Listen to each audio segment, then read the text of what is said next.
ივანიშვილის მოჩვენებითი ბრძოლა კორუფციასთან ზაზა ბიბილაშვილი ჭავჭავაძის ცენტრის დამფუძნებელი გვერდება პირდაპირ ეთერში. ბატონო ზაზა, მოგესალმებით, მადლობა რომ პასუხობთ ჩვენს კითხვებს. ბუნებრივია ჩვენ დისკუსია უნდა დავიწყოთ აი ამ პროცესთან დაკავშირებით, რომელსაც ოცნება უწოდებს კორუფციასთან ბრძოლას. მოკლედ ძალიან უნდა გავისურველოთ თავები, რომ ასე დავინახოთ ეს პროცესი. ამიტომ მინდა თქვენ კითხოთ, რეალურად რა მოტივაცია აქვს ივანიშვილს, როდესაც დაიწყო კონკრეტული ადამიანების აი ამ საფარქვეშ დასჯა, გასაგებია რომ ეს პროცესი ვერ წარიმართებოდა მისი მონაწილეობის გარეშე, ხომ? ოლიგარქმა იცოდა რომ აი ეს ასე ვთქვათ ასეთი მაღალი დონის კორუფცია არსებობს ქვეყანაში. საღამოშვიდობის დიდი მადლობა მოწვევისთვის, მივესალმები ტელემაყურებელს, მივესალმები ყველა პოლიტპატიმარს, სინდისის პატიმარს. რაც შეეხება ამ კონკრეტულ თემას, რუსულ ოცნებას აქვს ერთი ძალიან ვერაგი მეთოდი, პირდაპირ რუსული პლეიბუქიდან აქვს ეს მეთოდი, რომ ყოველ კვირაში ერთხელ რაღაც სპეცოპერაციას აწარმოებს, აი დაგეგმავენ ხოლმე და რაღაც თემას ააგორებენ და მერე ატრიალებენ სხვადასხვა სიხშირეზე, სხვადასხვა მედია საშუალებებით და ამ საშუალებით, ამ გზით მართავენ საზოგადოებას, ახდენენ ემოციურ манипуляციას ადამიანების და რასთავარია ფსიქოლოგიური ტერორი მიმდინარეობს ადამიანებზე. ამ კონკრეტულ შემთხვევაში ეს თემა საერთოდ კომიკურია რომ მას უკავშირებენ კორუფციასთან ბრძოლას ან რაიმე სხვას, როგორც აი გრიგოლ გილუაშვილის თემა იქნება თუ ეგრეთ წოდებული პრემიერის დღევანდელი რაღაც ჩაწერილი განცხადება. სინამდვილეში ეს ის შემთხვევა არის, როდესაც უნდათ გადაფარონ მათ წინაშე არსებული, მე ვიტყოდი, ერთ-ერთი უმთავრესი გამოწვევა ბოლო წლების ქიმიური მოწამვლის საქმე. ანუ ეს არის უდიდესი სკანდალი, ეს არის უდიდესი სამართლებრივი და პოლიტიკური პასუხისგებლობის წინაპირობა და ყველანაირად ცდილობენ რომ ყურადღება გადაგვატანინონ ისეთ რაღაცეებზე, რაც ერთი მხრივ ისედაც ვიცოდით და მეორე მხრივ არის მხოლოდ პიარი და არაფერი სხვა. ხო, ვიმეორებ, ეს ქიმიური მოწამვლის საქმე არის ის საქმე, რომელიც აი ჩათვალეთ რომ აი time bomb-ია, ხო, რაღაც აი ტიკ-ტიკ-ტიკ-ტიკ-ტიკებს და როდის აუფეთქდებათ არ იციან.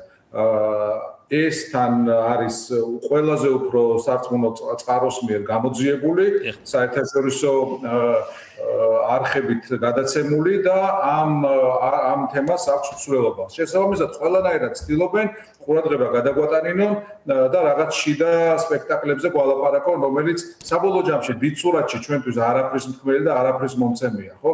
იქ ლილუაშვილი იქნება, ღობეგლეჯიაშვილი, კობახიძე თუ ვინც არ იქნება, ხო, ჩვენთვის ამ ქვეყნის რიგითი კანონმორჩილი პატრიოტი მოქალაქეებისთვის არანაირი მნიშვნელობა არ აქვს. სანამ ამ ქვეყანას მართავს რუსული ოცნება და შესაბამისად პირდაპირ რუსეთი, იმ სახელ და გვარებს კონკრეტულ თანამდებობებზე ვინციან, აქვს აბსოლუტურად ესეთი პირობითი მნიშვნელობა. შესაბამისად, ეხლა ამას რო დავარქვათ რაღაც კორუფციის წინააღმდეგ ბრძოლა, თქვენ სწორად ბრძანეთ, აბსოლუტურად და გეთანხმებით არის არასწორი, არასერიოზული, თუ რამე შეიძლება შევადაროთ, ეს არის ადრეულ ბოლშევიკურ ხანაში ბოლშევიკების მიერ ერთმანეთის ხოცვაჟლეტვა და შიდა ბოლშევიკური წმენდები, ხო, როდესაც ეჟოვი იაგოდას ხრეტდა, მერე ბერია ეჟოვს ხრეტდა, მერე ბერიას კიდევ სხვა ხრეტდა და ასე შემდეგ, მაგრამ ამით ჩვეულებრივი პატიოსანი კანონმორჩილი მოქალაქეებისთვის არაფერი იცვლებოდა, ის იყო შიდა რაღაც შიდა თემებით განპირობებული ჩვენთვის სრულად უინტერესო საკითხები. ჩვენთვის რამე საინტერესო თუ შეიძლება იყოს იგივე ამ გილუაშვილის შემთხვევაში არის ის, რომ შევადაროთ ეს შემთხვევა მათ მიერვე აგორებულ პროპაგანდისტულ მითებს, პროპაგანდისტულ გზავნილებს, რომელსაც ისინი წლების განმავლობაში იმეორებდნენ, რომ თურმე წინა ხელისუფლების დროს იყო კარტელური გარიგებები და ესეთი არც ერთი არ უყოვნიათ და დღეს ამბობენ, რომ თურმე მათი ხელისუფლების პირობებში ნამდვილად არის, თურმე წინა ხელისუფლების დროს იყო რაღაც ელიტური კორუფცია, რომელზეც, რა ვიცი, ერთი-ორი რაღაც მინიშნება იყო, მაგრამ არც ერთი საქმე არ წარმოებულა და არაფერი არ გამოვლენილა და ამ ხელისუფლების პირობებში არათუ ელიტური, არამედ სრულად მამაპაპური კორუფცია დაბრუნდა დაბრუნდა ყველა შრეზე, ყველა დონეზე და მასშტაბი ამ კორუფციის ელიტური კი არ არის რაღაც სტრატოსფეროშია გასული. რომ შევადაროთ ისე, ხო, წინა ხელისუფლების დროს რას უკავშირებდნენ ამ ტიპის ბრალდებებს, მიხეილ სააკაშვილის ერთ-ერთი მთავარი საქმე არის ეგრეთ წოდებული პიჯაკებისა და ვენოკების საქმე, სადაც მას ედავებიან 9 მილიონი ლარის, ხალხს უსვამს 9 მილიონი ლარის არამიზნობრივ ხარჯვას. სახში წაღებას კი არა, არამიზნობრივ ხარჯვას. სწორია იმ ადამიანზე და იმ პოლიტიკოსზე, რომელმაც ეს ქვეყანა ქეჩოთი ამოაწია წუმპიდან. ის რომ მოვიდა ხელისუფლებაში 500 მილიონი ლარი იყო ბიუჯეტი. პენსია არ იგდებოდა, ხელფასი არ იგდებოდა და ჩამოქცეული იყო ყველაფერი. და აი ამ ადამიანს ეუბნებიან, რომ რა ქვია, ვასალ ჰაველის საფლავზე რო წაიღე გვირგვინი ეს თურმე არასწორი იყო, კაჩინსკის საფლავზე რო წაიღე გვირგვინი ეს თურმე არასწორი იყო და არამიზნობრივი იყო და ეს მთელი ეს რიტორიკა აგებულია იმ ადამიანების ნარატივზე, რომელსაც სახში უდა დოქროზოდები, რომლებსაც სახში 7 მილიონი დოლარი უგდიათ, ხო და თან ვინმე ისეთი კი არ არის, რო ვილაპარაკოთ, ხო, ვინც რაიმე ამას რა მნიშვნელობა ექნებოდა, მაგრამ ვინც რაიმე გააკეთა ქვეყნის წინაშე. აი ვიღაც ნულოვანი, არაფრის თქმელი, უსახელო და უსახური არარაობები, პირდაპირ და გადატანითი მნიშვნელობით. აი ამ ხალხის მეშვეობით ხდება ეს ყველა. საკუთარი დარჩენილი ამომრჩევლებიც დატოვეს არგუმენტების გარეშე, ხო? თქვა თავს იწონებდნენ რაღაცა მორალურ პედესტალზე ვდგავართ, ოდესაც საუბარი ეხება კორუფციასთან ბრძოლას, ადამიანის უფლებებს, ერთშიც და მეორეშიც ვნახეთ რა სიტუაცია ადამიანის უფლებების კუთხით, სისტემური წამება, ახლა ეს ქიმიური მოწამვლის საქმე. ქიმიური მოწამვლის საქმე, სისტემური წამება ნამდვილად იყო და შეეხო ასობით ადამიანს, დაახლოებით 500-მდე ადამიანს შეეხო და ეხლა თუ რამე დადასტურდა არის, რომ ქვეყანაში არის სისტემური კორუფცია. კორუფცია არის ყველა შრეზე, ყველა ინსტიტუციაში, კორუფცია არის მართვის მეთოდი. რასთავარია მათ კორუფციისთვის შექმნეს მყარი ინსტიტუციური და მყარი საკანონმდებლო ჩარჩოno. ყველა კანონი, რომელსაც ისინი 2012 წლიდან იღებენ, გამიზნულია იმისკენ, რომ შეიქმნას რაღაც ახალი რგოლი, რაღაც შუამავალი ადგილი, ვიღაცისთვის ეგრეთ წოდებული კარმუშკა. ანუ რეალურად საქმის წინ წასაგდებად კი არ კეთდებოდა ეს ყველაფერი. ან იმისთვის, რომ ქვეყანა განვითარდეს, პირიქით მოიხსნას წრეხი, მოიხსნას უსარგებლო ბიუროკრატიის მხრიდან ბიზნესზე თუ ადამიანებზე, ამა თუ იმ ტიპის უსარგებლო კონტროლი, ხო? არამედ იქითკენ იყო მიმართული, რომ შექმნილიყო დამატებითი მაკონტროლებლები, შექმნილიყო ახალი ვიმეორებ ეგრეთ წოდებული კარმუშკები და შემდეგ ამ კარმუშკებს აუქმებდნენ, რა ვიცი, გავიხსენოთ იგივე მერიაში არსებობდა რაღაც ეკონომიკური დეპარტამენტი, ხო, რომელსაც 2 მილიონი მისცეს დაფინანსება, მე აორთქლდა ის ეკონომიკური დეპარტამენტი. არსებობდა ღამის ეკონომიკის დეპარტამენტი, ხო, იმასაც რაღაც უამრავი უდიდეს დაფინანსება ჰქონდა, არაფერი არ გაუკეთებია, დასკვნაც არ დაუდია თუ რეკომენდაციას, ისე აორთქლდნენ ისინი, მაგრამ დღეს უკვე გვეღიმება იმაზე, რომ რა 2 მილიონზეა საუბარი, როდესაც რომელიღაც რიგით ჩინოვნიკებს თურმე ასობით მილიონი დოლარი ჰქონიათ სახლებში წაღებული.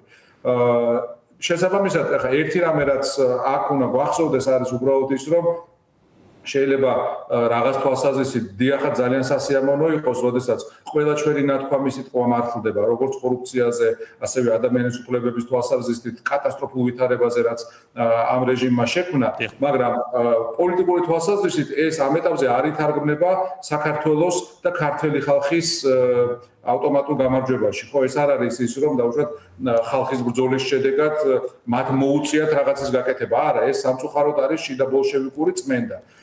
იგივე გავიხსენოთ ლევან ხაბეიშვილი, რომელიც ციხეშია, ერთი ამბობდა, რომ ილუაშვილი და მთელი ეს კლანი არიან კორუმპირებული და არა ესენი გადაფარებულები იყვნენ ყველანი და რას აკადრულობდნენ, რას არ ამბობდნენ, აღმოჩნდა რომ ეს მართალია და იგივე შეეხება აბსოლუტურად ფასებს. ხო, ხა დღეს გამახსენდა ზუსტად ის, რომ ლევან ხაბეიშვილი იყო ადამიანი, რომელიც ფასებს, აი ესე კამპანიურად ამხელდა ფასების პოლიტიკას და რასთავარია პოლიტიკურ კავშირს ამ თემისა კოც რეჟიმი.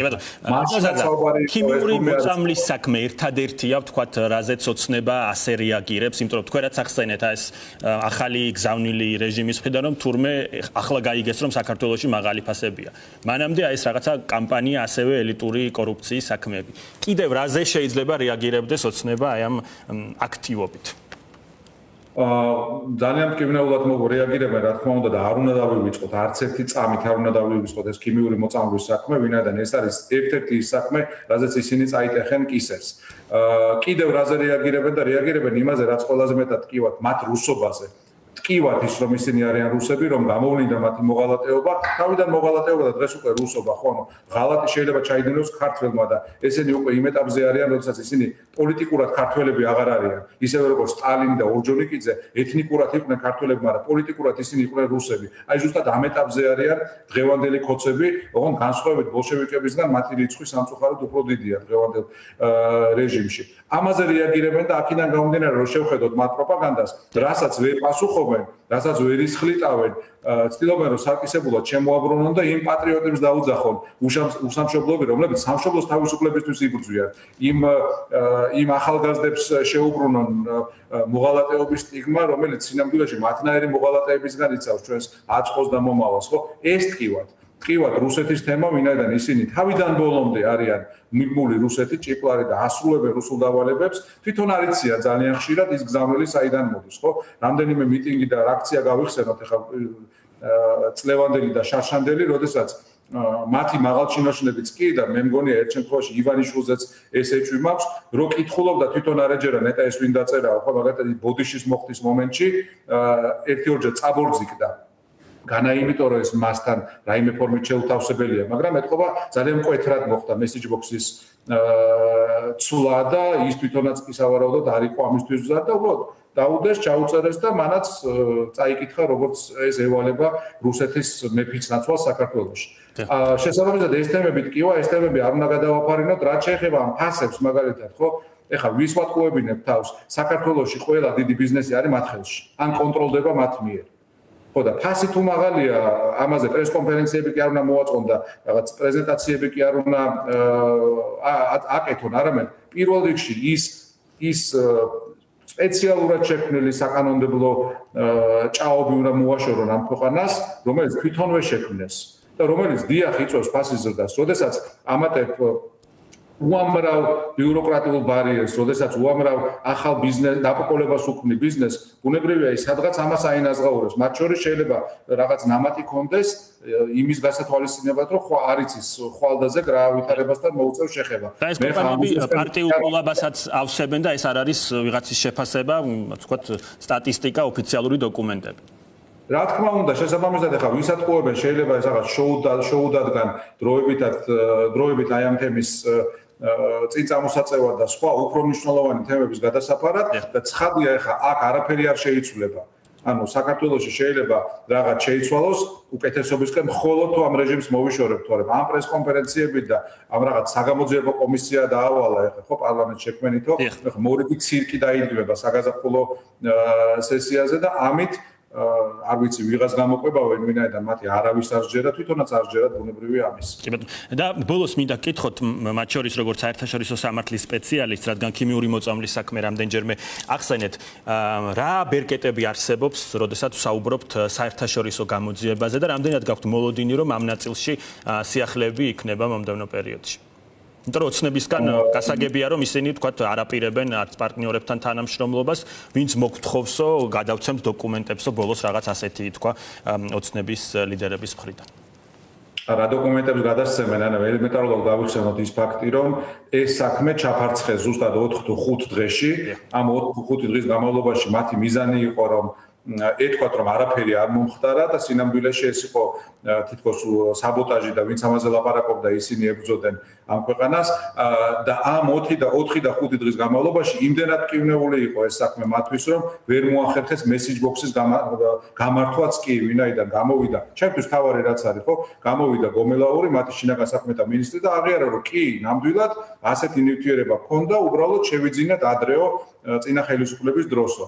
მერე გამოვიდა კიდე სხვა მათი სპიკერი და თქვა, რომ არა, ასეთი რამ ნაცებსაც კი არ შეუძენიათ. ანუ მინიმუმ ისეთი რაღაცეები გააკეთეს, რაც წინააღმდეგობრივია და რაც აღიარების თვალსაზრისია არაერთ შემთხვევაში, რაც შეეხება იმას, თუ რა გზები არსებობს გამოძიებისთვის, ვიმეორებ, აქცევს რამდენიმე სხვადასხვა გზა, ჯერჯერობით ფორმალური თვალსაზრისით არც ერთი არ დაწყებულა, მაგრამ მიმართვები არსებობს, კონტაქტები არსებობს და ეს ის საქმეა, რომელიც ვიმეორებ ამ ხელისუფლებას ძალიან მძიმე შედეგამდე მიიყვანს, ვინაიდან არავის არ ეპატიება ამ ტიპის იარაღის გამოყენება საკუთარი ხალხის წინააღმდეგ. ნუ განსხვავება ის არის, კიდევ ერთხელ ხაზს გაუსვამ, რომ ესენი ქართულ ხალხს საკუთარ ხალხად არ მოიაზრებენ. ეს არიან როდიონოვის მემკვიდრეები, 9 აპრილს ვინც დაგვარბია რუსთაველის გამზირზე, იმ ადამიანების მემკვიდრეები არიან და ყველაზე გვიან ეს გამოჩნდა უკვე გავრილოვის ღამისას 2019 წელს, როდესაც პირველად 30 წლის შემდეგ რუსებმა ისევ დაგვარბიეს რუსთაველზე და მას მერე ყოველწლიურად გვარბევენ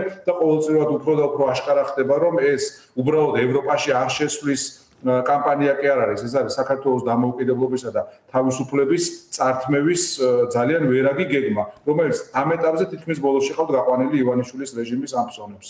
კეთილი. ძალიან დიდი მადლობა ზაზა ბიბილაშვილი, ჭავჭავაძის ცენტრის დამფუძნებელი, პასუხობდა კომენტარის კითხვებს.